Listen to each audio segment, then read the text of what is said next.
Hi, everyone. Wow, it's nice to see so many of you in the audience. It's so exciting. I want to welcome everyone to our book event today. I am Shirley Tang, and let me begin with a few words about how the idea for this panel came to me.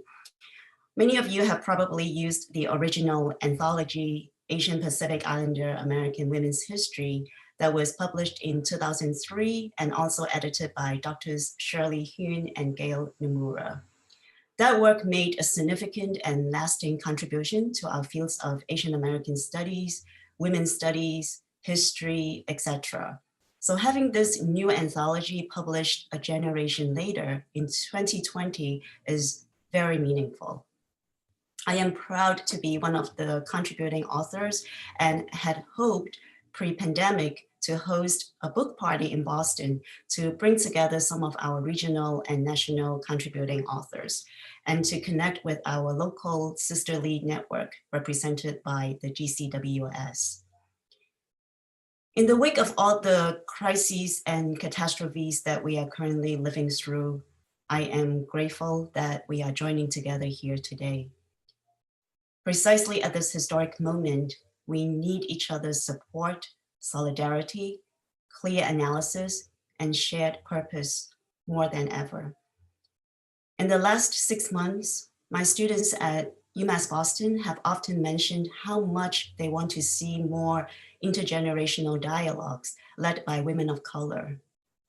The speakers on our panel represent at least 3 generations of leading scholar activists in our fields and communities with insights and wisdom to share from both their lived experiences and their rich women-centered scholarship. So that's the broad context for the panel. And now I'm gonna turn over to Stacy, who will say a few words about GCWS. Stacy. Thank you, Shirley.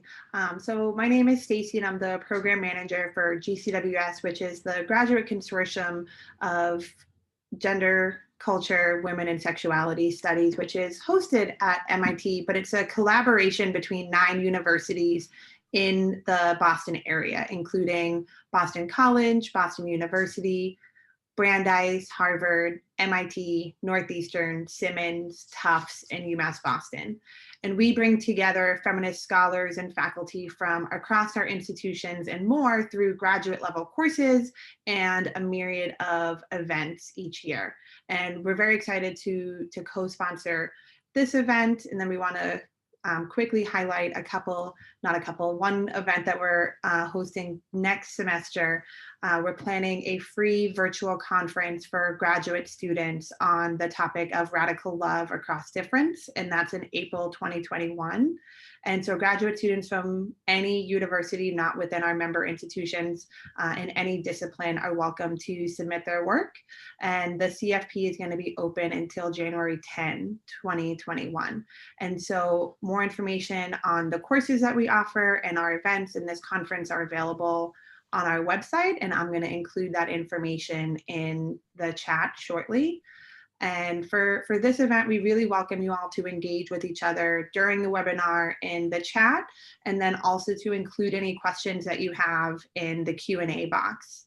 And within the Q&A box, you'll be able to upvote each other's questions and add comments as well. So thank you very much, Shirley. Thank you so much, Stacy. So, wow, really, you all are so amazing. Thank you for being here supporting this. We have brought together an excellent panel of speakers who will each give a brief presentation based on the chapter they wrote for the new anthology, Our Voices, Our Histories. After that, there will be a dialogue among the speakers, followed by a discussion with the audience. So let me introduce our book editors now. You will see their bios in the chat box as I introduce them. And I can see my bio being posted. Emily works with me and she's helping us out today. So our first 2 speakers, Dr. Shirley Hyun is both professor Emerita of Urban Planning at UCLA and of Educational Leadership and Policy Studies at the University of Washington. Dr. Gail Nomura is Associate Professor Emerita of American Ethnic Studies at the University of Washington. Shirley Hune regrets not being able to join us in person today due to unexpected circumstances, but she has still prepared her remarks for our event, which Gail will share with us now. Gail?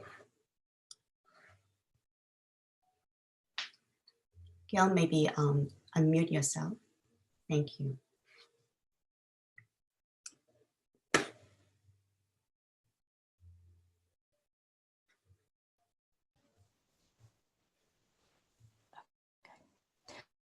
Thank you, Shirley. Good evening, and thank you all for joining us.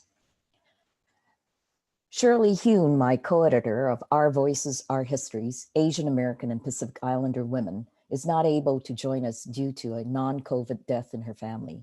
We extend our deepest condolences to her family. I will be incorporating her presentation into mine tonight.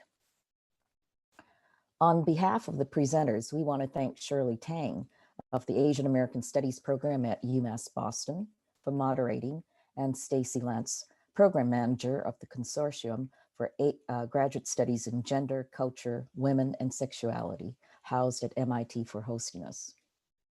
Shirley Hune and I co-edited Our Voices, Our Histories, Asian American and Pacific Islander Women, which was published by NYU Press this year in March.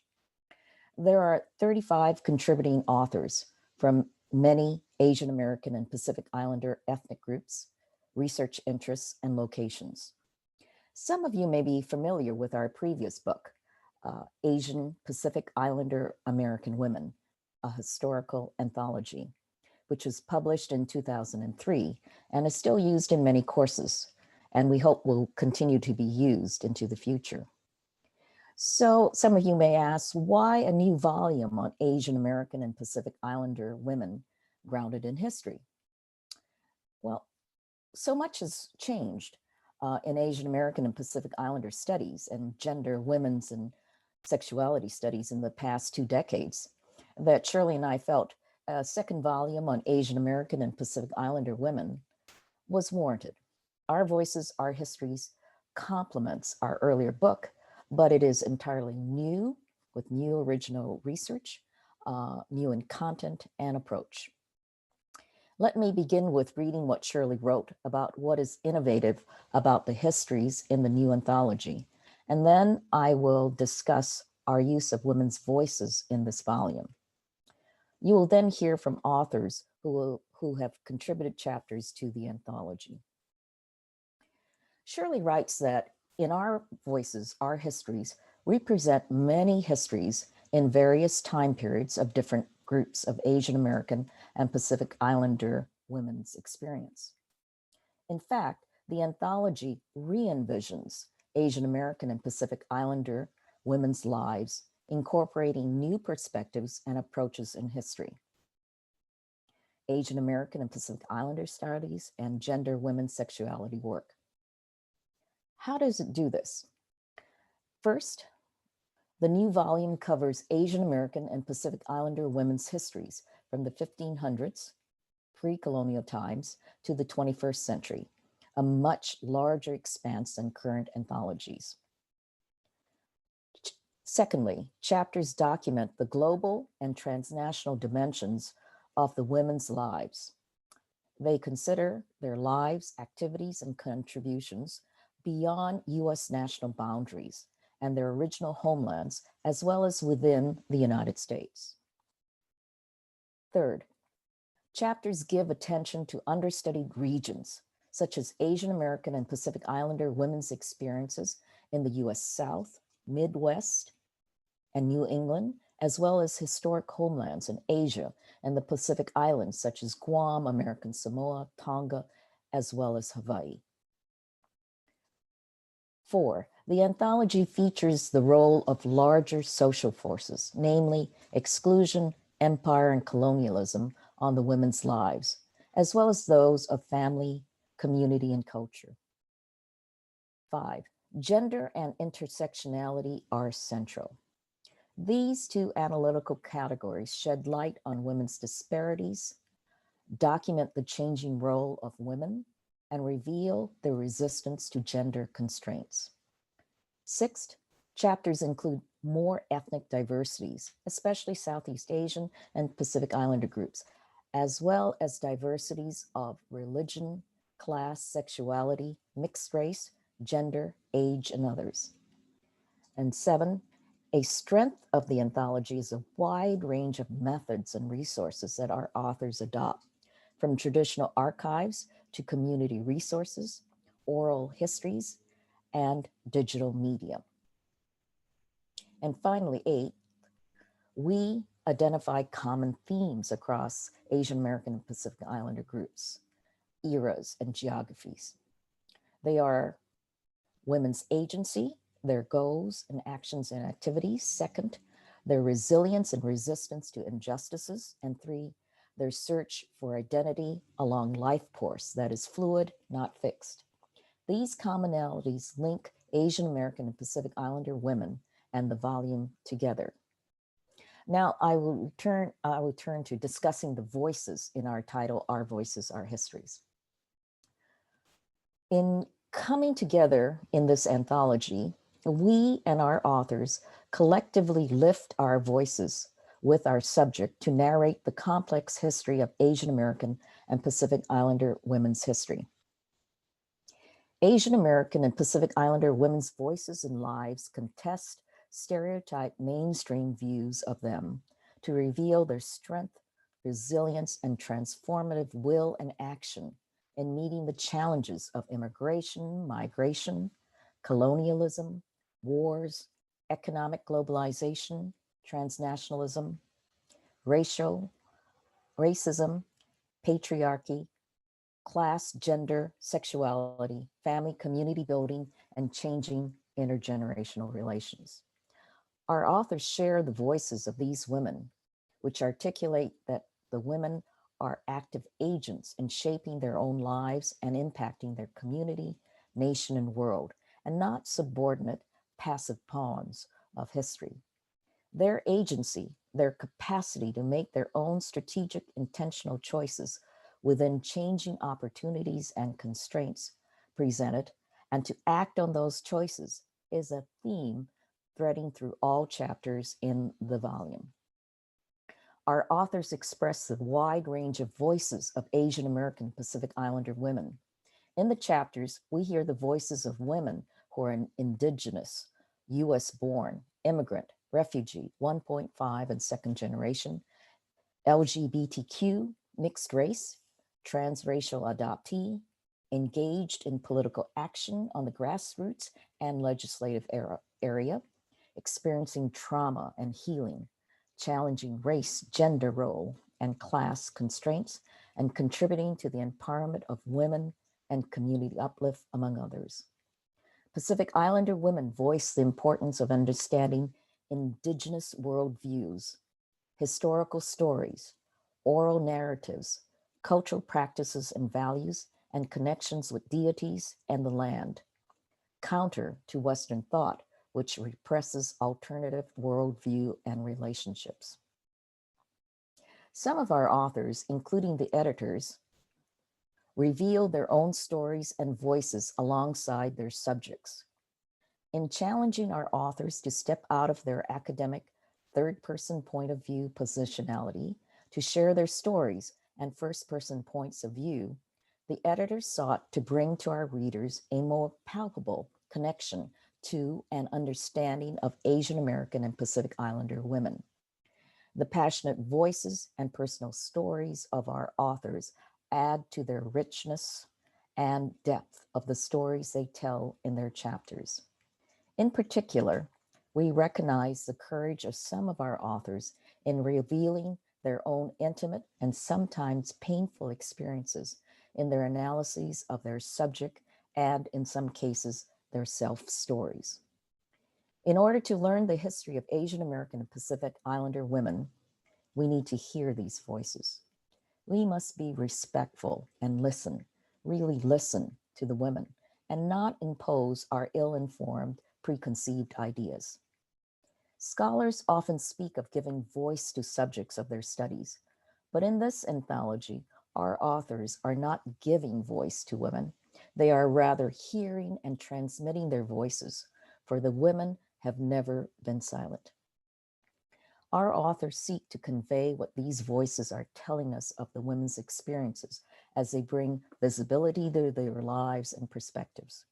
Their passionate voices resonate with readers who can then better understand and empathize with the first-person accounts of Asian American and Pacific Islander women who challenge racism, sexism, classism, nativism, colonialism, anti-LGBTQ and gender bias, sexual harassment, negative stereotyping and stigmatization, traditional hierarchical intergenerational relations, and other issues. The powerful voices and lived experiences of Asian American and Pacific Islander women in dialogue in this anthology illuminate the agency of these women throughout history and their multifaceted cultural formations and identities. The voices, dignity, and humanity of the women are at the core of the histories we have presented in this anthology. Their lives have meaning. Back to you, Shirley. Thank you so much, Gail. I want to thank Gail one more time and Shirley for their leadership. And let's send our warmest wishes to Shirley during these difficult times.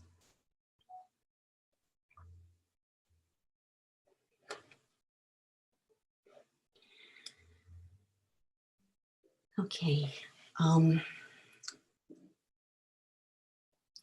Yeah, I really want to thank everybody for being here. Some of you have just joined us. I'm feeling a lot of love, thanks for your words in the chat box, and a lot of people are sending me texts. So yeah, I'm feeling loved. Thank you all.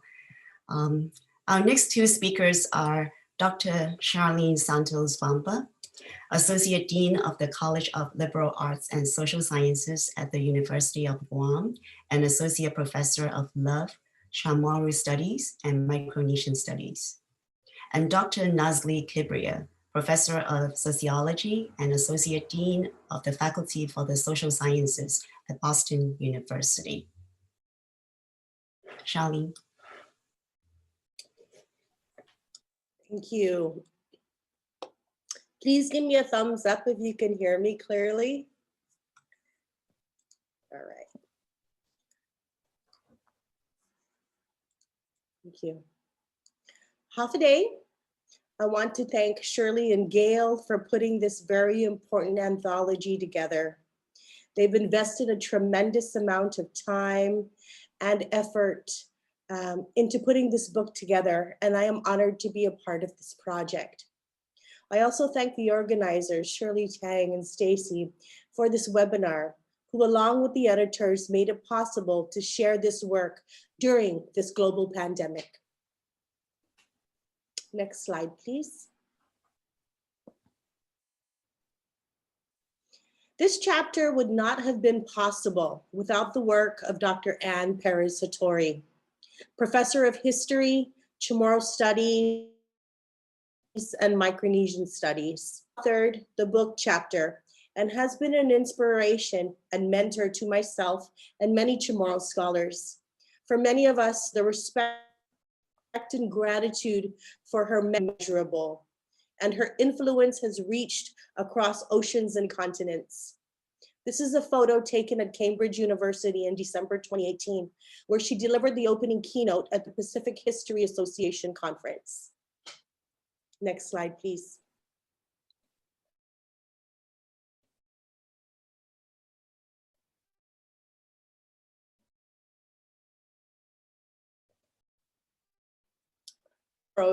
Have been imposed upon for hundreds of years. The first inhabitants, Chamorros, were first imposed upon by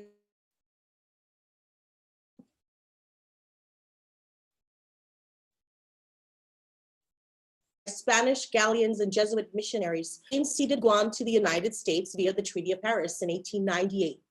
Before they left, Spain accomplished their mission to indoctrinate the people into Catholicism.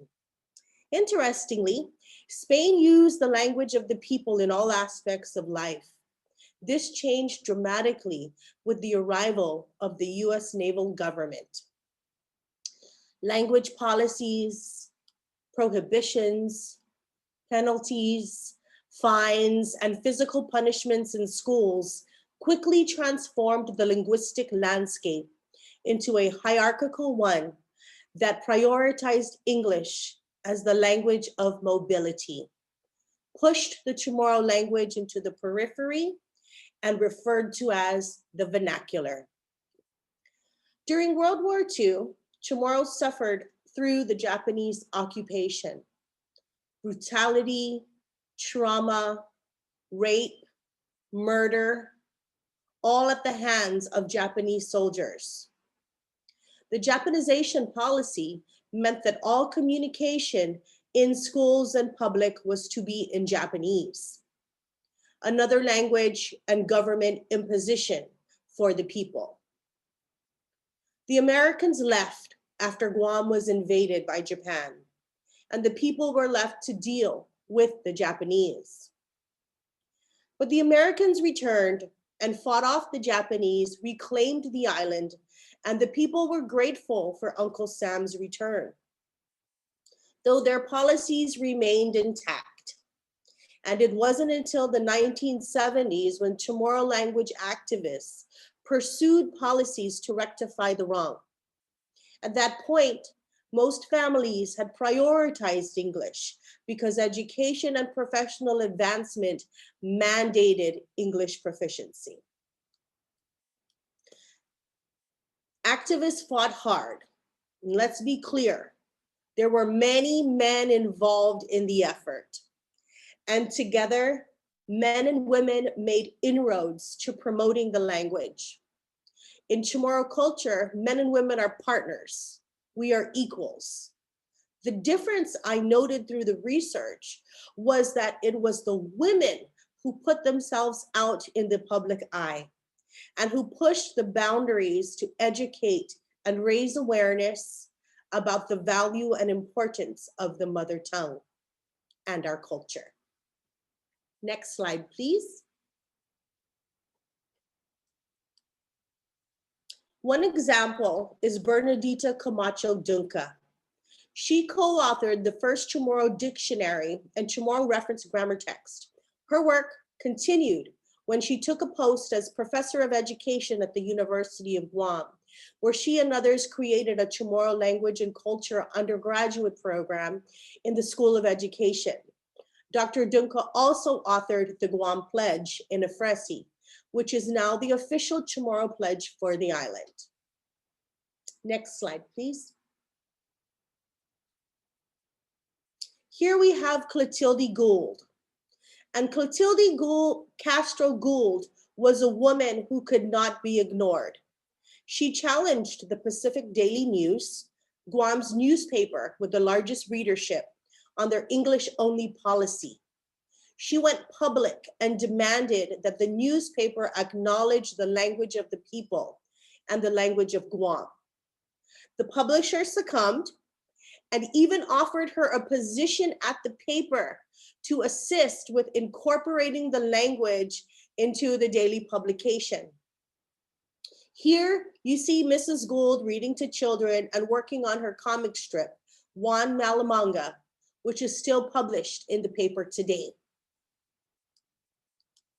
Next slide, please.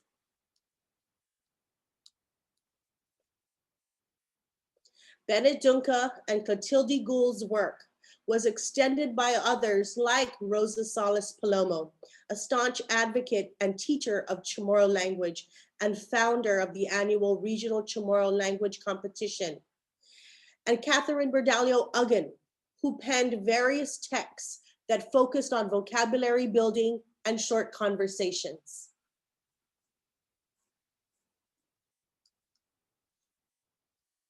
Next slide, please. While decades of efforts have created opportunities and spaces for language revitalization, with each census, the data tells us that the number of Chamorro speakers continues to decline. Adding to this challenge is a movement referred to as Finu Hadza, literally meaning of the land, that aims to rid the language of the colonizer, to make pure what is impure, or what some have said.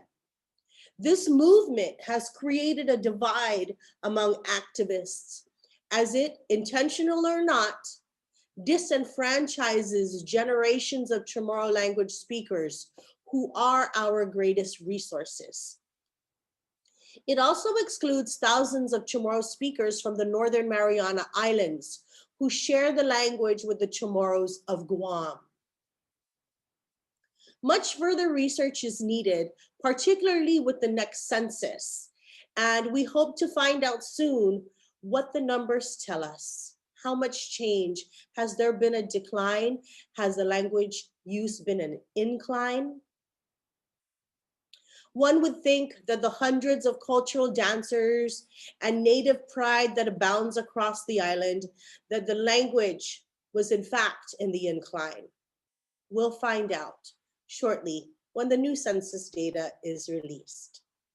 Nonetheless, as speakers and activists continue our work, we pledge hu ufrestan maisadzu, para bai hu protehi, dan hu defendi, I hinengi, I cultura, I lenguaje, I airi, I hanums, and I tanot Chamorro. I offer myself to protect and to defend the beliefs, the culture, the language, the air, the water, and the land of the Chamorro. Thank you.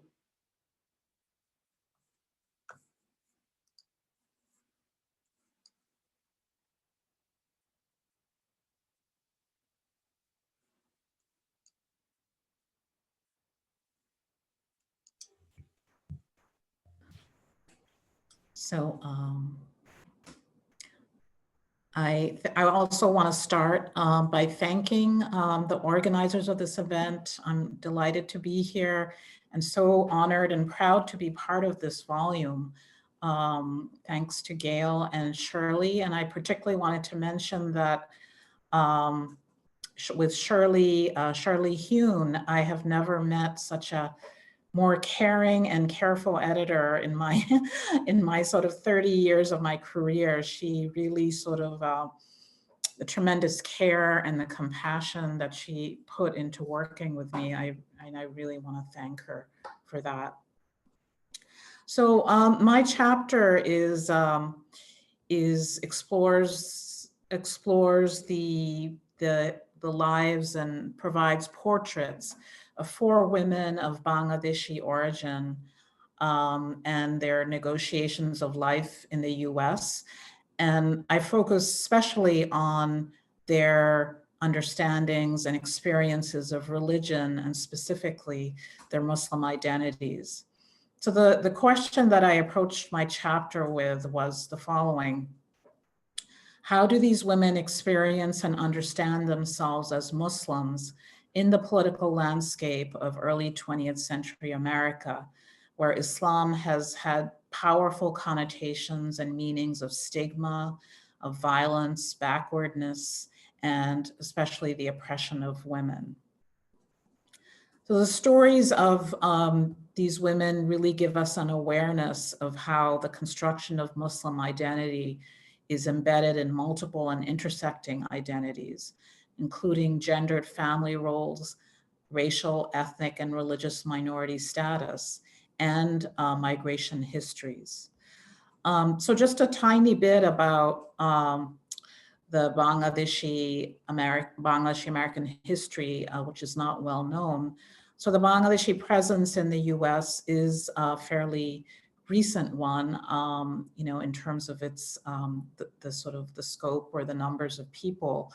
So it sort of started in earnest in the 1980s and really picked up in the 1990s and 2000s.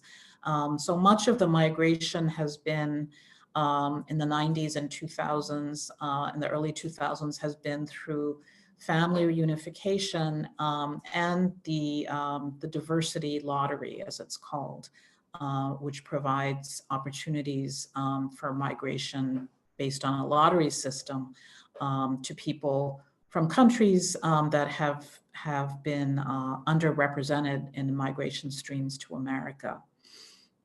And so, what you get in sort of the migration history of Bangladeshi America is really largely an urban middle-class migration. So people from cities, from middle-class backgrounds. For women, it's largely been a sort of family migration pattern where women arrive as members of families, as wives, as daughters, as mothers, and so forth. And I think that's very critical to sort of understanding the stories that I tell in this chapter. So one thing is that because of these conditions, many Bangladeshi immigrants in the US understand their movement and settlement in America as a strategy for greater economic security and upward mobility for the family through the achievements of their children. So echoing a common theme in immigrant communities, they articulate a narrative of the immigrant bargain, in which migration is viewed as a collective family project of mobility, whereby the first generation endures the hardships of dislocation to ensure that their children will have access to better education and employment opportunities. Excuse me. Just sorry. Yeah. So I just want to talk about two things that the stories of these women, sort of things that stand out for me in their stories. And the women who I portray in the chapter, based on field work and interviews that I did in communities throughout the US, in New York, in Detroit, which is another major center of Bangladeshi settlement, as well as in my hometown of Boston. I interviewed the women in the chapter include second generation women, immigrant women, women of different ages. But there are 2 points that I hope that readers will take away from these very powerful stories. And I believe that they really have something to teach us and that we can learn from. One is the sense that you really get of these women as agents of their own lives. And this is, of course, something that Gail mentioned in the introduction today. But they face constraints and barriers, but what you also get is a powerful sense of agency and how they shape who they are. And religion, Muslim identity, is an important resource for them in this respect. The second point that I wanted to emphasize was the diversity. And you really sort of get a sense of the tremendous diversity of experiences here among Bangladeshi American women. So we'll go to the second slide now.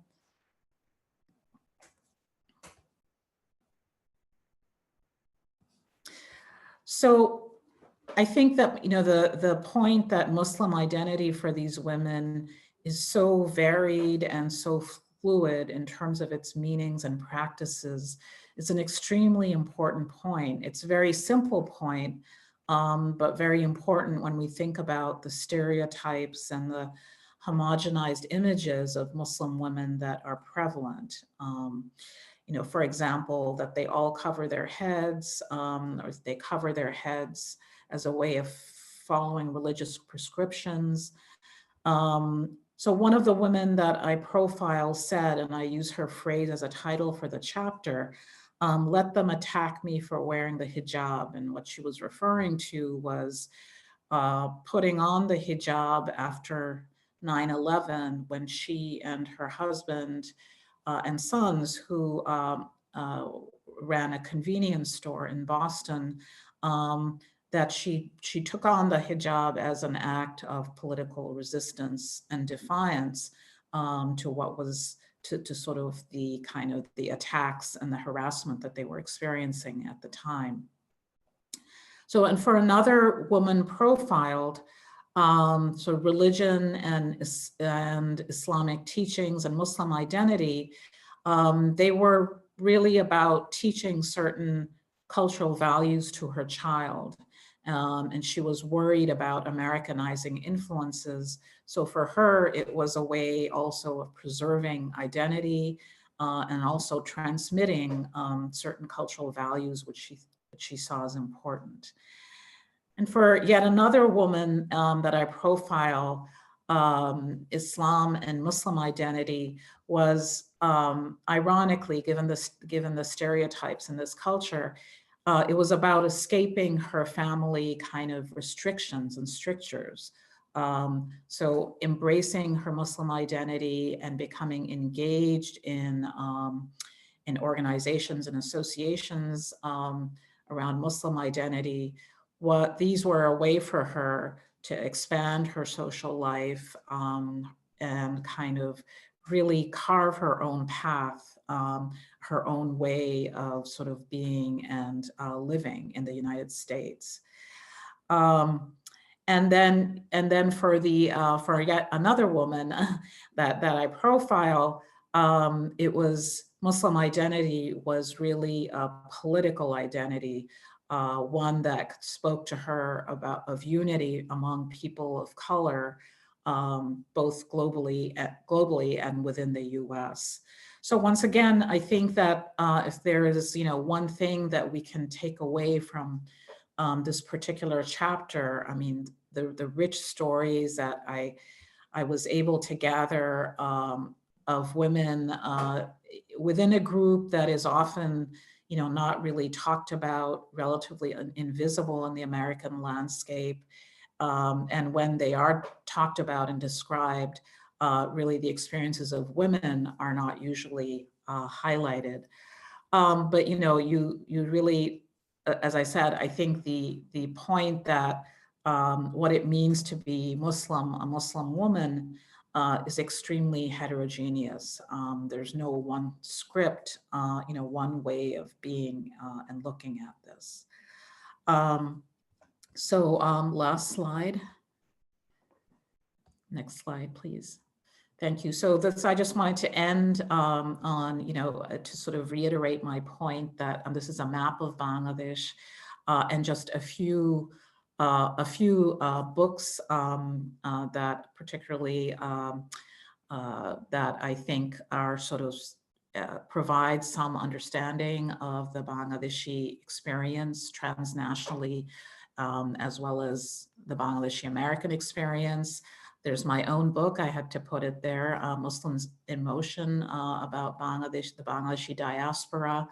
There's a fabulous book called Bengali Harlem by Vivek Bald, and Transnationalism Reversed by Laura Halim Chaudhry, who is a professor of women's studies at UMass Boston.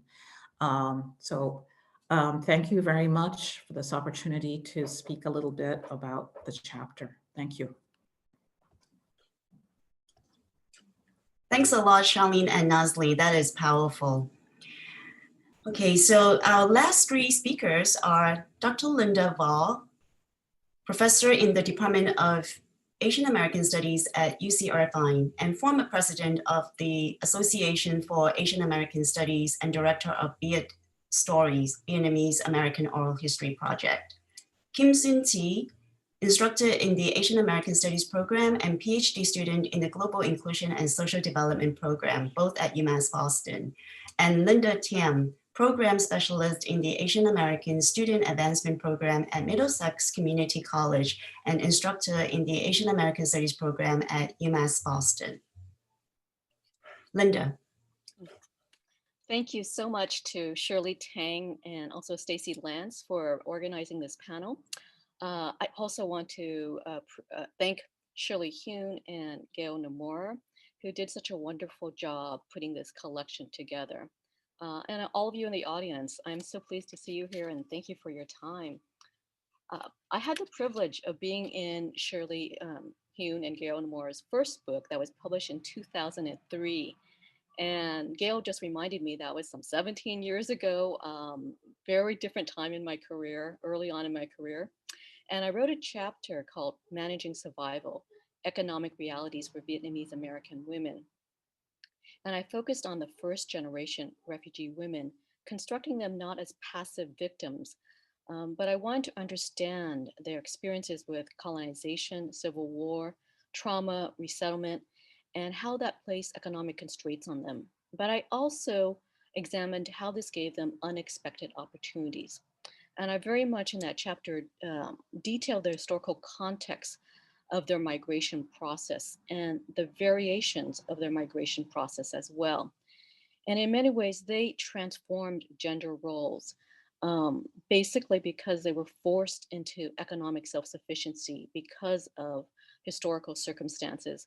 And in many cases, they became the main breadwinner when they settled here in the United States. And so in some ways, they were able to shape their own experiences. They were social agents in both Vietnam and the US rather than as passive victims. And I do want to thank Natalie Cabrilla, who I'm so pleased is here with us. She did a seminal ethnography of Vietnamese American women's experiences of survival in Philadelphia. And her book has been used widely in university courses, Family Tightrope. And so she really helped me to reimagine the voices of Vietnamese American women. So for this particular chapter, when Shirley and Gail asked me to write this, I had to think about what story did I want to tell 17 years later. And I've spent about 20 years at UC Irvine, and I live next to the largest Vietnamese American population outside of Vietnam, or Vietnamese population, I should say, outside of Vietnam in Southern California. And I've been doing work with Vietnamese American 1.5 women. I really want to examine what their life stories are about. How did they envision their own experiences? And so this chapter is called Defiant Daughters, 1.5 generation Vietnamese American women. And I wrote about the 1.5 who were sandwiched between the first generation and the second generation. They were not born here, but they definitely were shaped and socialized here, went to school here, and built most of their life in the United States. And they faced constraints as well, but they do have much more expansive opportunities than their mother. And so I wanted to understand how the war, displacement, resettlement, and intergenerational trauma shaped their lives and their career paths as lawyers, academic, and author, entrepreneurs, and community nonprofit leaders. So unlike their mother's generation, they do have more choices and they have more resources. And so they're able to find their voices and build their own spaces. But they also have to balance conflicting expectations of them from their families, from their communities, and from the society at large. And so what I found is they selectively embraced their legacy. They weren't embarrassed or inhibited by being the child of a refugee or a refugee themselves, but they were emboldened to take risk and resist expectations. That, as many of them discussed, when you have parents who risked everything to escape as refugees, you would think that they might be risk adverse as their daughters in their career choices. But in fact, I found the exact opposite, that they actually took all kinds of risks in the types of the careers they chose. But we have to understand that the choices available to them really depend on when and how they arrived, how old they were at the time, their family's socioeconomic background in Vietnam, where they settled in the United States, and what resources, meaning what kind of cultural capital their families brought with them. And for those who actually grew up and live and work in Little Saigon, they have to contend with the power dynamics of the first generation male elders. And some of the people that I included in the project live in Little Saigon and work in Little Saigon, and others do not live farther away from Vietnamese community. So in both my first project, first chapter I wrote, and the second, what I was really doing was I'm countering the typical Vietnamese American narrative, which is very male-centered, in which women are only in the background. Women of both the first and 1.5 generation have engaged in acts of resistance and defiance, and they're really redefining the Vietnamese American community narrative. And so my scholarship or the research in terms of what I really found stood out to me was the range of experiences. The media often constructs the Vietnamese American community as this monolithic anti-communist community.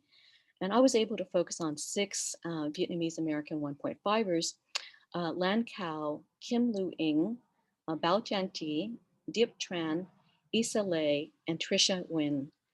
And in many ways, there are many more voices. These are just the 6 I could fit into my chapter, but I just wanted to show that they have such a different story to tell about how they came to be Americans, that it is not the model minority refugee story that oftentimes gets written up in the media, but they are complex, they live complex lives, and they have struggled with their choices.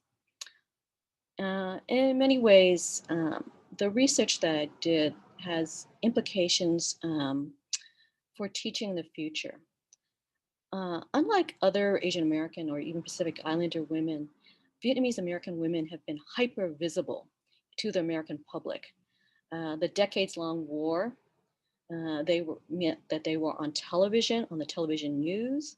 There have been movies made about them as well.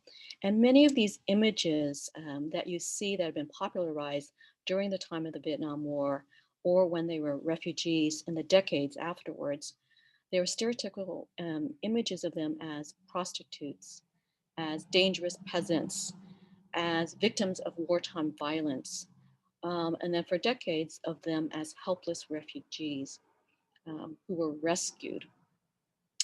And these are narrow depictions of them that in many ways have constructed very static images of Vietnamese American communities and particularly of Vietnamese American women. And so in many ways, my work reiterates what Natalie Cabrilla has been saying as well about, and as Charlene as well, is that these women are active agents of change. And like the current asylum seekers at our borders, many who are women and girls, they are courageous survivors. And so what my larger aim of my project is attempting to do is trying to understand that and argue that they are not nameless, faceless numbers, that asylum seekers who come to our country, whether they came in 1975 and the decades after, or whether they're at our doors today. What I hope that the narratives I constructed in my chapter reflect is the humanity of refugee women and their children, and what stories they have to tell. And we will only learn if we actually ask and focus the lens on their voices, rather than continually focus on the men in the community, or in our cases, oftentimes is Vietnamese American veterans whose voices dominate our community. Thank you.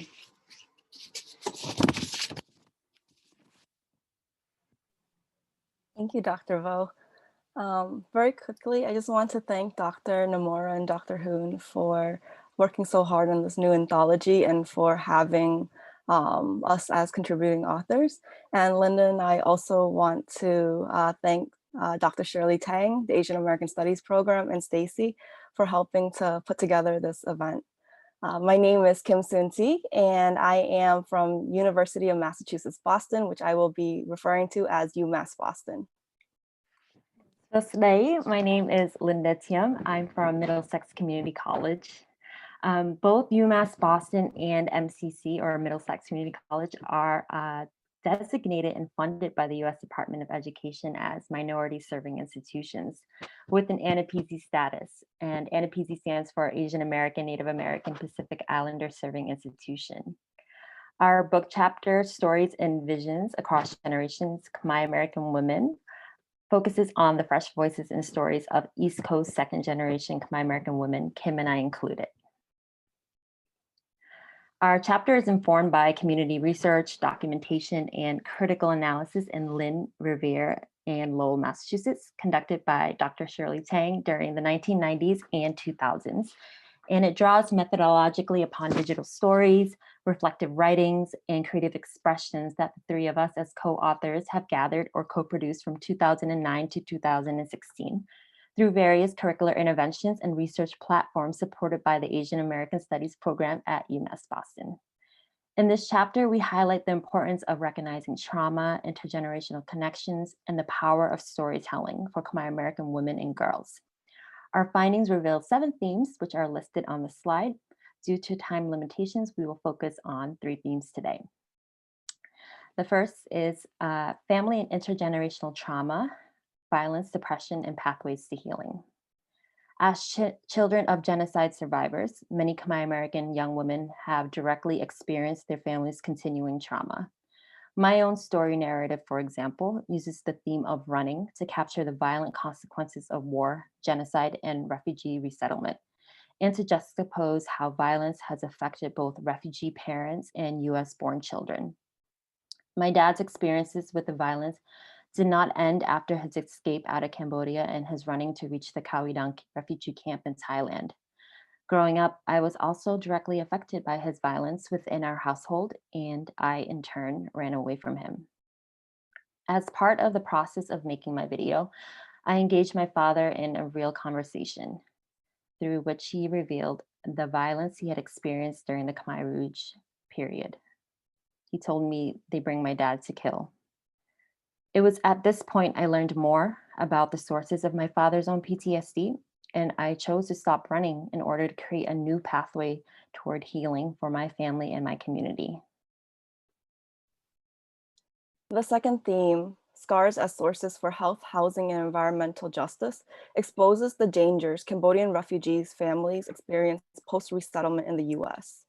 The digital story I created, for example, reveals my lead poisoning experience during my family's early years of refugee resettlement. Like many Cambodian refugees, my family was resettled into dilapidated housing conditions. When I was 6 months old, my doctor told my parents that I was diagnosed with lead poisoning and might develop cognitive and developmental delays. I later developed a severe case of eczema, which has followed me into adulthood and compromised my sense of self-beauty. My visible scars point to the embodiment of pain and toxicity inflicted by lead poisoning, poverty, refugee resettlement policies, and war and genocide.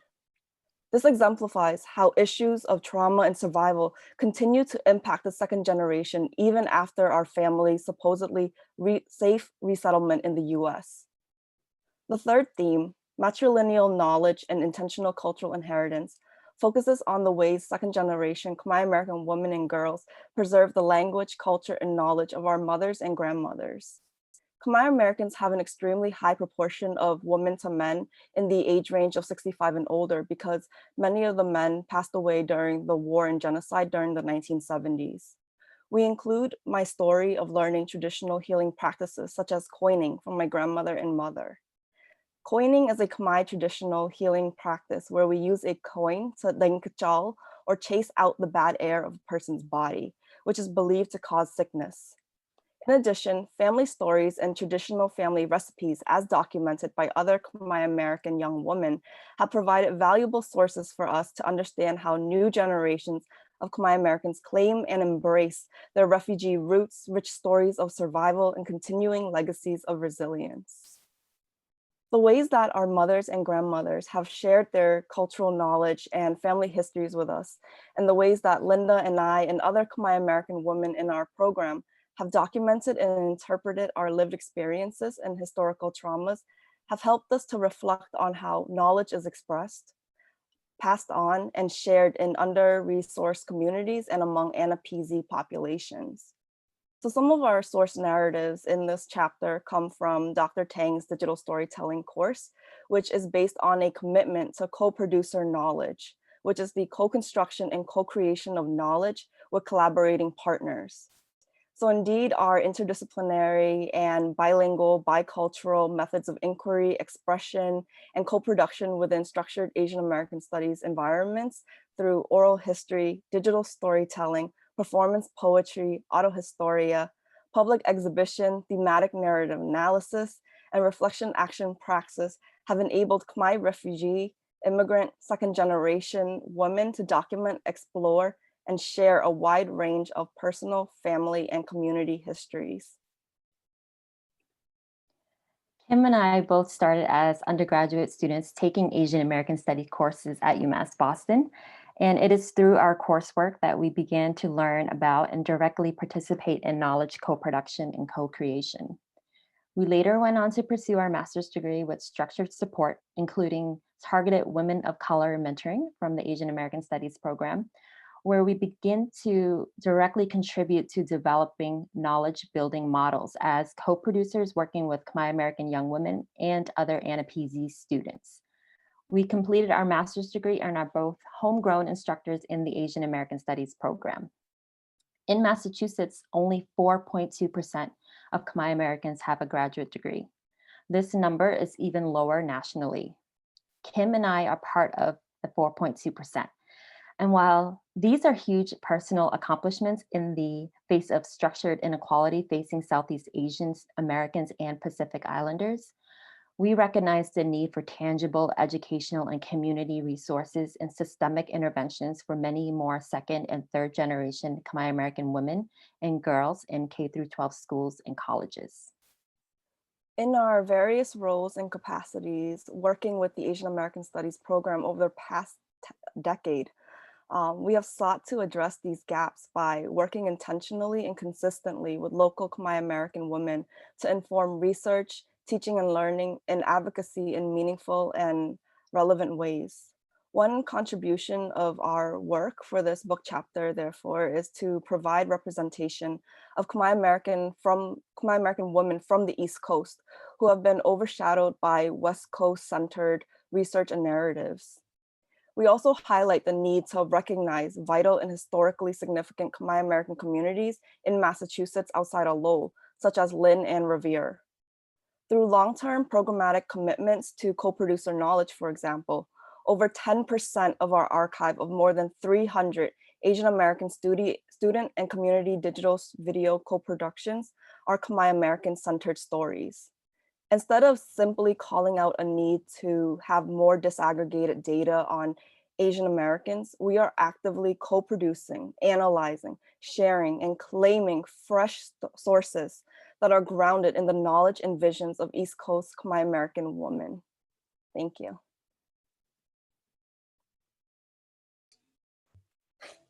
Thank you, everyone. Each of your chapters is so important. Thank you to all the presenters and to everyone here in the audience. Please purchase, read, and share the anthology. And so now I'd like to ask all the authors to please turn on your audio and your video and join in a discussion with each other. Okay, so we really want this to be a lot of discussion. We'll now have a discussion among the authors for about 12 to 15 minutes. And after that, we'll have a Q&A with the audience. If you want, you can post your question in the Q&A box. Okay, not in the chat box, but in the Q&A box. Okay, so let me just go right into the discussion among the authors.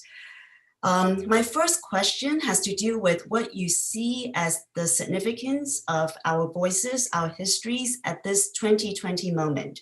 And specifically, for example, given that a multiracial Black Tamil daughter of immigrants educated at an HBCU is now recognized at the highest ranks of US national politics, how does her story or trajectory intersect with the book as a whole or with any of your chapters? Conversely, how can the book be highlighted as a must-read resource during this complicated historic moment?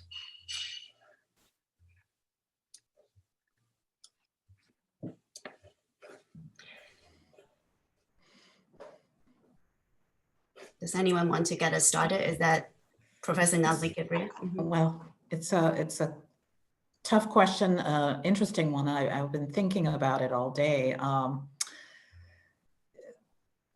It seems like, you know, this is a moment where, you know, with Kamala Harris and also, I mean, looking back with Barack Obama, I mean, I think in some ways, this is a moment where it's sort of like the immigrant experience and the complexity of the immigrant experience. It's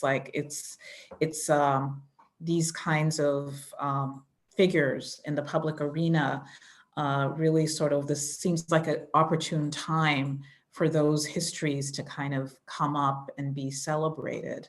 But I guess I'm struggling because, you know, we're also at this kind of divided political moment where, you know, those histories are being dismissed as un-American or not part of the American fabric. So it's a time of great contradiction. I guess what I'm suggesting is that what the book reflects is very much what is now, you know, sort of the national fabric, the mosaic, but at the same time that is being denied or contradicted in the political arena.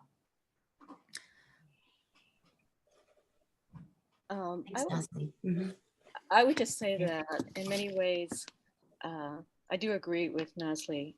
It's very conflicted. Kamala Harris really reflects in some ways, you know, being the daughter of an immigrant whose parents, her grandparents, basically, Kamala's parents, encouraged her mother to go to school as a graduate student. And I think that made an incredible difference, and it left an incredible impression on Kamala. And as a second generation, it gave her resources, as well as gave her more choices than her own mother, although her mother herself was very accomplished with a PhD and a cancer researcher. But you can see in Kamala and her sister, they're both very accomplished for their generation. I guess what I see is that she has the potential to be vice president, but also the president of the United States. And at the time, we were racially polarized. The climate of anti-Blackness or anti-Asianness in this nation is at an all-time high in the contemporary period. And so what I see happening is that as women of color in this historical moment, and Asian immigrant women, or other immigrant women and refugee women, or the child of one, is achieving what was not possible in previous generation, is the same time that they're experiencing incredible backlash in our political climate. So I think that's something we're still trying to grapple with. And what does it mean for us at a time where we can, we see all the contributions that we're making and the achievements, and that's what we're being praised for, that this is an open society, but at the same time, there's an incredibly polarized political climate that is going to be unpredictable even after, no matter what happens after November 3rd.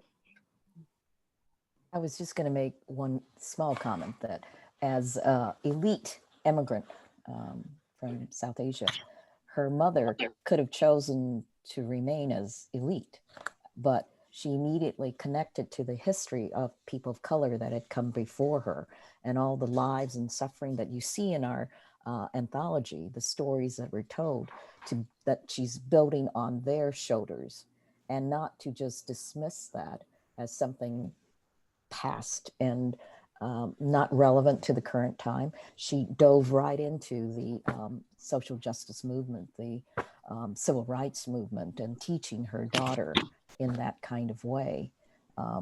Eventually marrying another, her father is a Stanford professor of economics, right? So, I mean, two elites and so forth, but mother really having a tremendous influence on her commitment to social justice, I think is very significant. In some of our other Asian American communities, sometimes when they have immigrated in the post-65 era, they've forgotten how much of what they presently are able to achieve are because that there was this resistance to the inequality and the exclusion acts and so forth wrought on Asian American immigrants before them. And because of these Asian immigrants that had fought all the way through Supreme Court cases one after another, through private resistance, through mass movements, who were never silent, because of these people that came before them, they are now able to enjoy certain rights, and therefore they must commit to ensure those rights are enjoyed by ever widening numbers of people. Because even in our current time, people would say we've come so far, but how far have we really come? And it's so easy to reverse course. So we need everybody to join in. Don't forget to vote next week. And we'll hope that, that's the lesson I learned. I loved hearing that story of being pushed in the civil rights marches and how that had a lasting impact. Thank you for that. And I appreciate the comments. You know, as a US citizen who lives on Guam and a Chamorro native, I don't have the privilege of voting for President of the United States. And as a second-class citizen, right, in the eyes of the US government, that's very disheartening. And we've struggled for years and years, and we continue to struggle to this day to have a voice and to fight for a voice, and that has yet to be granted to us. However, having Kamala in the race, I think for many of us, many women, not just on Guam or across the Pacific, but other kind of disenfranchised homelands and things like that, I think it gives us hope, and it shows us the resiliency that people have, and that the fight does not end, and that we will continue to do that and to voice our concerns and to fight that we are going to be heard. And I think for me, that is part of kind of the greatest reality that's happening right now. And I see it happening on the national stage, even way out here in the Western Pacific. There's a sense of hope. And I think that's very important as we all continue to do our work, right? To help with the injustices, right, that happen around us every day. And this particular text, I think, is very timely also, because what it does is it compiles our narratives, right? Narratives and experiences that many women and peoples across the nation and across the world will sympathize with, empathize, and have shared experiences, I think. And I think we too offer that, right? We too offer the hope. Those of us whose voices are in this text offer a hope and an understanding that things will get better. Thank you. Thank you, everyone. I think those were some really great points made by all the panelists. I want to connect specifically with the HBCU point in the question.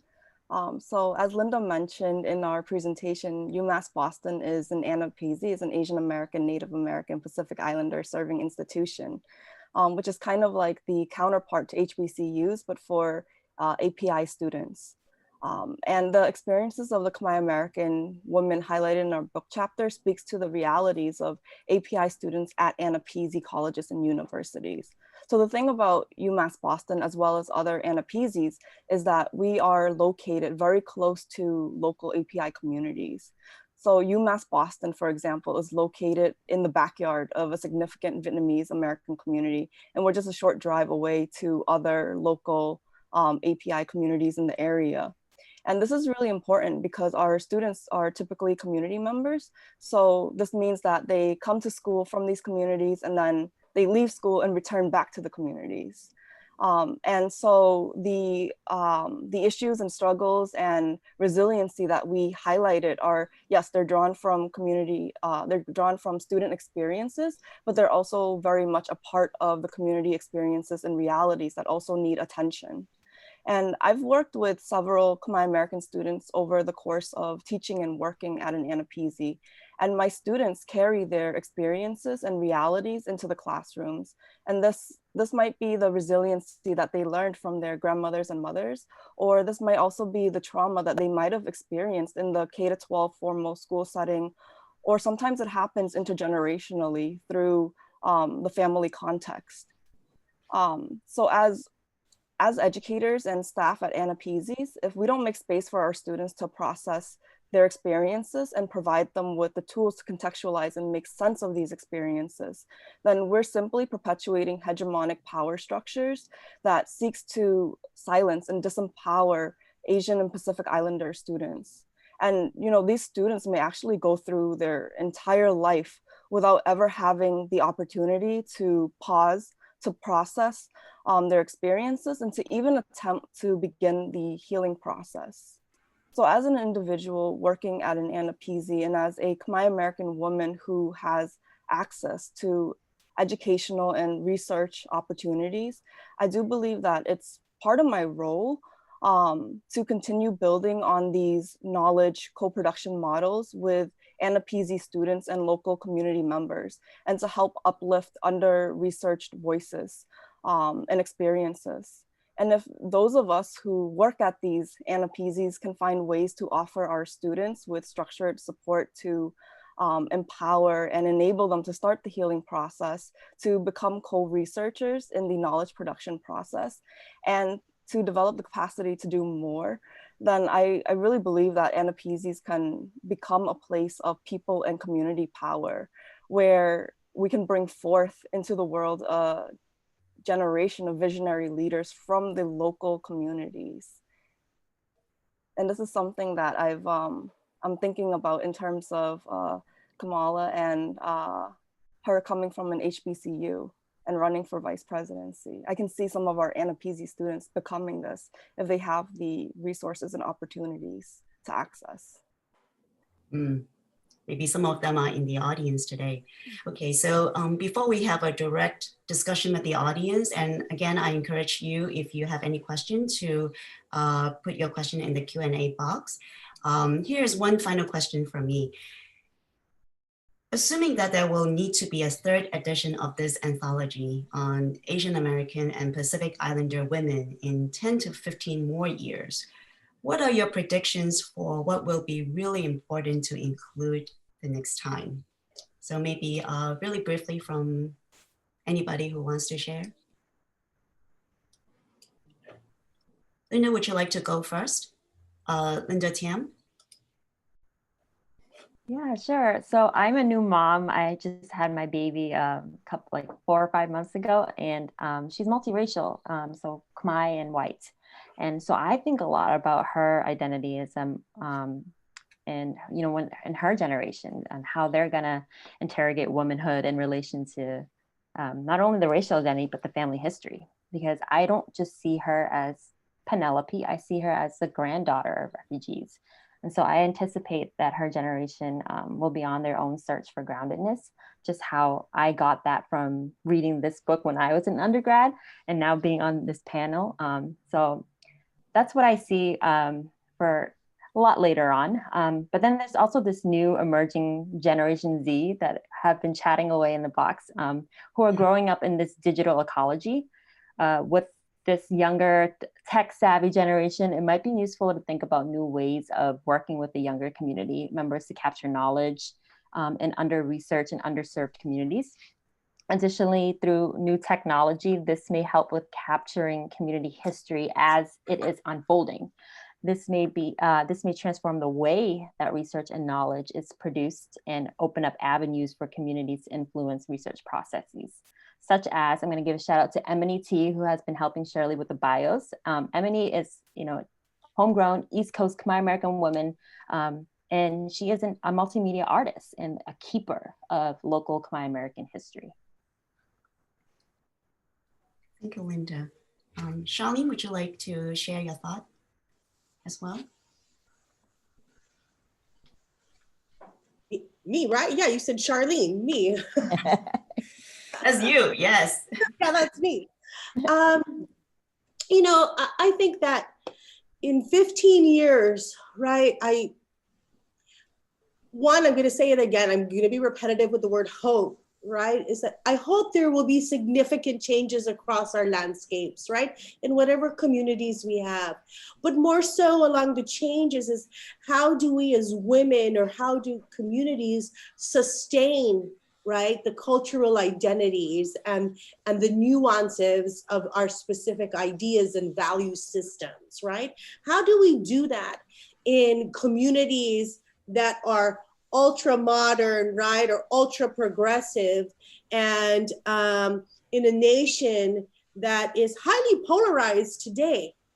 And I think I'd like to see that, is how did we manage, right, to sustain the values that we have at this point in time. And I think that's really important, is to learn how we're able to do that. And sustainability, right? Not just in the environment itself, but how we as people continue to progress while holding true what we have. Thank you. Great. Yeah. Gail, Linda, Natalie, any thoughts? Maybe 30 to 40 seconds for each of you. I know a chapter that should be included, I hope. How about first time president? Someone. Well, I just want to sort of reiterate what Linda was just saying, that I see like part of it is, I mean, as with the example of Kamala Harris, is looking at sort of people who skirt various boundaries, and as being sort of an important theme in terms of, you know, ethnicity, race, sexuality, and you know, these other identities. That's definitely one thing that we'll be looking for. And looking for more chapters on Pacific Islanders. So talking about politics, there was a recent survey by AAPI data on Asian Americans, and Vietnamese were the only group that by majority vote would vote for a Republican candidate if they were to vote today out of all the Asian American groups. So I was very intrigued by that. So I see that the conservatism of the community who support an anti-refugee president, and the irony of that, but I also see mobilizing and organizing by second and third generation Vietnamese American women who are protesting on the streets, who are organizing behind the scenes, who are using social media to get their message across, who are translating material into Vietnamese to educate their parents about Black Lives Matter, about refugee policies, about the Affordable Care Act. I have never seen this kind of mobilizing within the Vietnamese American community for progressive political ideas. So I really think that this, to me, is exciting, because in our community, there's been incredible silence. We are still facing a civil war that we fight in the US, continue to fight, and we silence voices. It's very dangerous in many ways sometimes to engage in just dissent of any kind. So I'm interested in these voices that are emerging at this time. Thank you, everybody. Okay, so we do have some questions from the audience. One question has to do with the term transnationalism, how it takes place in Asian American lives context. So I wonder if anybody wants to respond to this question, transnationalism, either maybe using examples of your own work or simply explaining the term. And there's also another question that has to do with, I'm gonna read this out. In your research or personal experiences, did your subjects shared with you, or even you yourself, any experiences of racism and exclusion similar to that of the African-American experiences? So does anyone want to respond to either one of these two questions? Well, I can take the transnationalism one. So I think, you know, as what you know, transnationalism, we're looking at how lives are sort of interwoven across borders. Maybe that's the easiest way. That, so for example, in the case of the Bangladeshi American women that I was portraying in my chapter, you know, their lives were, for example, tied to the history of Bangladesh. So what was happening here was tied to the history of Bangladesh, and also specific events there were also reflected in their lives. And, you know, even in their conceptions of what was the good life, for example, what was good, their sort of point of reference remained in part in Bangladesh and not just in America. So those are, I think, some of the different ways that I would think about transnationalism. But it's about sort of lives that span borders that are not sort of bounded by national borders.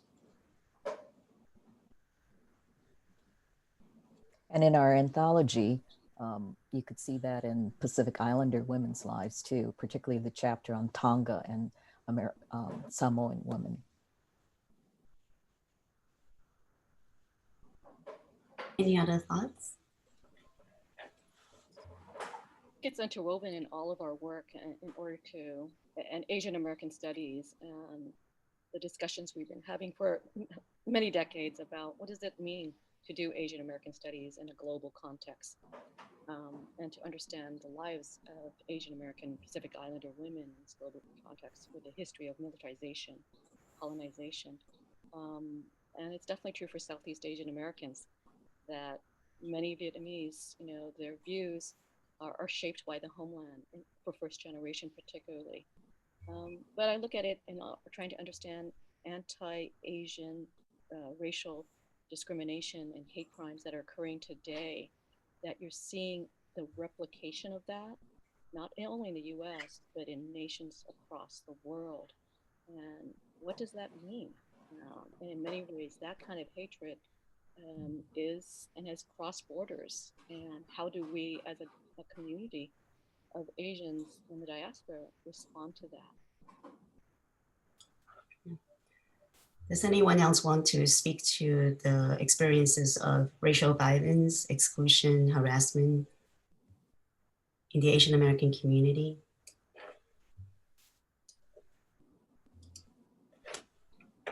I would like to. My position, where I'm located geographically, right, we get a lot of visitors from Asia. They're our largest market, right, with regard to tourism. And when I see on the national news what is happening in the States, right, we call it the States, I feel very ashamed. And I feel sorry for a lot of people who live in the States or in the mainland, as those of us in Guam call it, because of the treatment of people who come from different places, right? And I feel this sense of shame that overwhelms me. And I don't know why I feel that shame when I am not a part of it. But I think just being associated, right, in many ways as an educator, right, as a researcher, as someone who researches about women and has an opinion about things that are going on, I feel great shame. And the best that I can do from my standpoint, from my position, is to continue to educate and raise awareness, right, and break the divide. And so, I just wanted to share that with you all because I'm not in the continental US, right? I'm associated and affiliated with the US. But when I see that, I feel great shame, and I feel for the people who are suffering. And yeah, it's almost as if my mouth drops every time I see a story on the news like that. So, I just wanted to share that with you, that we are watching here in the Pacific, and we're watching how people respond. And it's quite interesting. Well, in our two anthologies, and in this anthology, you'll see that the history is replete with racism and exclusion. I mean, that's centrality to our histories. Asian American Pacific Islander. And particularly in this anthology, Our Lives, Our Voices, Our Histories, we do have, for instance, an interesting chapter by Fan Shani on Chinese Americans in the pre-World War II era in Jim Crow South.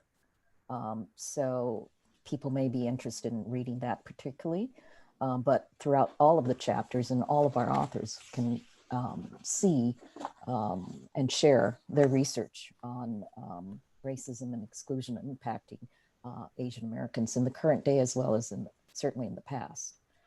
It's an everyday occurrence for many of us, particularly, of course, when I lived in the Midwest, I'm originally from Hawaii, and teaching mostly on the West Coast, but when I taught on the Midwest and raising a child there, it was different from what I said in lecture, and then what our daughter was experiencing every day, being the only in her school and so forth, and the everyday kinds of racism that she experienced from kindergarten. It was eye-opening for me, and I think it deepened my own teaching ability to now really feel visceral. And of course, living in the Midwest,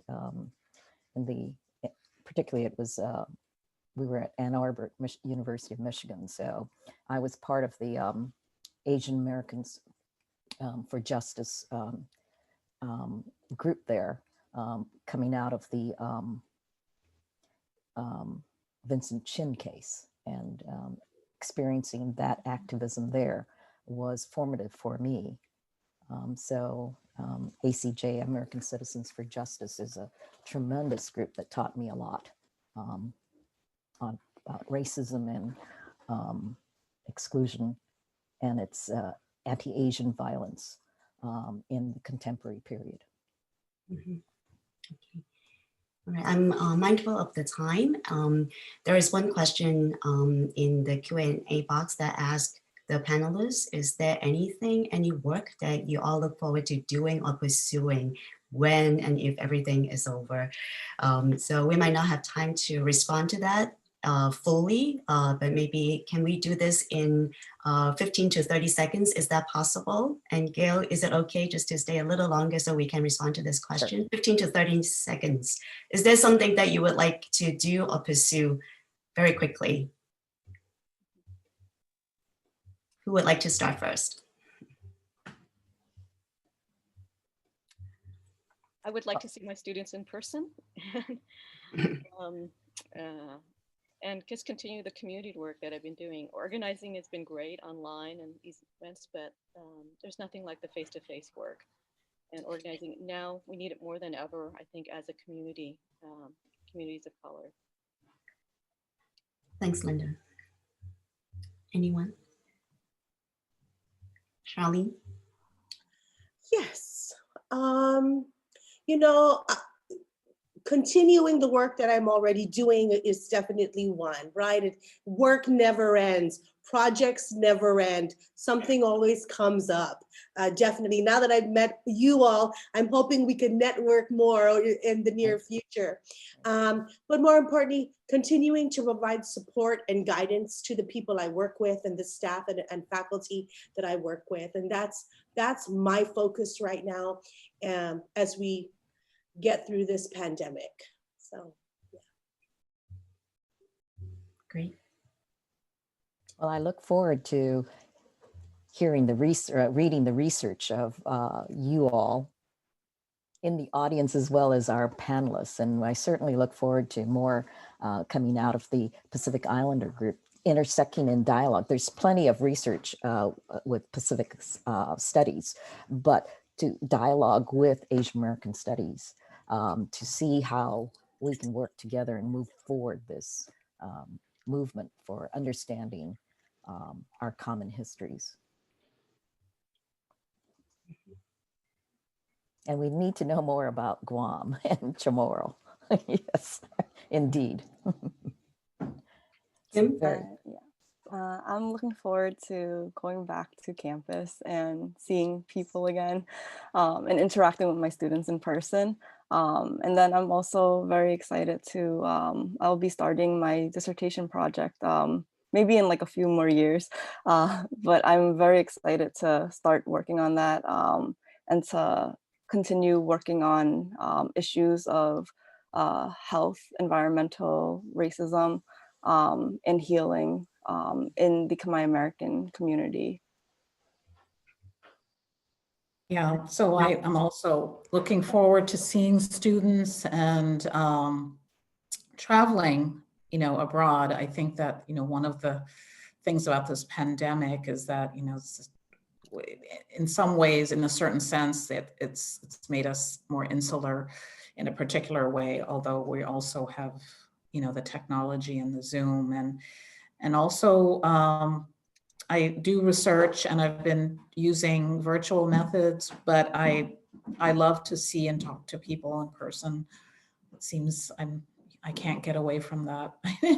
I still like that. Zoom doesn't do it all the time, although we have discovered, I think, sort of all kinds of the power of the new technologies, but still there's something about being present. Very much. Linda? I look forward to using my new role as motherhood as a form of resistance and to be able to, raise this little badass child. So I'm going to take a lot of time to figure out how I'm going to do that. Badass child. That's a good way to bring this to an end. And this Penelope is really for yes. president. This is really good. I learned a lot. I feel nourished. I do feel a lot of love, and I feel grateful to be at this table with everyone. Let me thank all the speakers, GCWS, Stacy, and most importantly, each of you in the audience for joining us today. I think we did have a lot of people, over 150 people, and we are still going 90 something, close to 100 people strong, even though we're a little over time. Thank you all. Bottom line, please enjoy and use the book and make the most of the 30% discount if you want. Okay. Thank you, everyone. Amazing. Congratulations.